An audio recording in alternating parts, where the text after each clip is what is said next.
If you're looking at farmland as a long-term asset, there is one thing you need to understand. Not every crop works on the same timeline. Welcome to day 7 of my 90th day journey with Crestview Evergreen Farms. Yesterday, I spoke about the different ways farmland can create value through the land itself, development, agricultural productivity, and proper management. Today, I want to talk about something very simple but very important: time. When we plan a farm, we should not expect every crop to give us result at the same time. For example, we can have vegetables and greens. They generally have shorter growing cycles.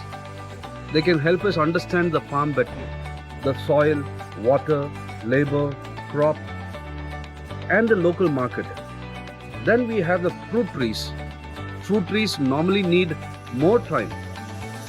You plant the tree today, but you may have to wait several years before you get meaningful production, depending on the type of fruit and the conditions. And there is timber trees. Timber is completely different time horizon. You may plant a tree today, knowing that it is a long-term investment in the land. So when I think about developing farmland, I don't want to look at just one crop. I want to think about different layers of farming: short-term crops, medium-term crops, long-term trees. The idea is that different part of the farm can have different purpose and different timelines. But I want to make one thing very clear. This does not mean that we can guarantee a particular income or return. Agriculture has many risks. Weather can change, water availability can change, there can be pests and diseases, labor costs can change, and of course the price we get for agriculture produce can change. That is why I believe farm planning is very important. We need to look at actual land. What is the soil like? How much water is available? What is the climate? What crops are suitable for that location? What is the market for those crops? And what does the agronomist or agriculture expert recommend? These decisions should not be made simply because a particular crop looks attractive on papers. The land has to tell what makes sense.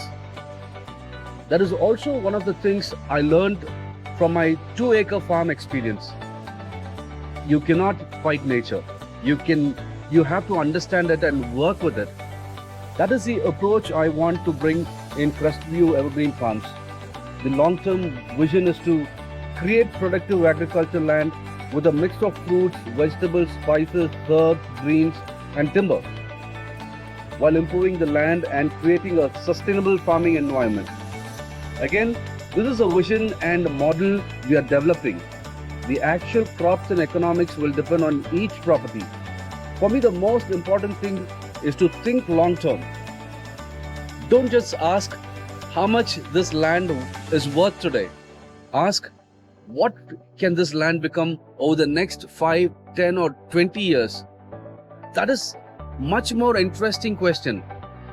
This is day 7 of my 90th day journey with Crestview Evergreen Farms. Tomorrow I will talk about something even more basics. How do we decide whether a piece of land is actually good agricultural land? If you are interested in farmland, agriculture and sustainable real asset, subscribe and follow the journey. This is Christopher Nelson from Crestview Evergreen Farms, growing with purpose, growing for the future, signing off.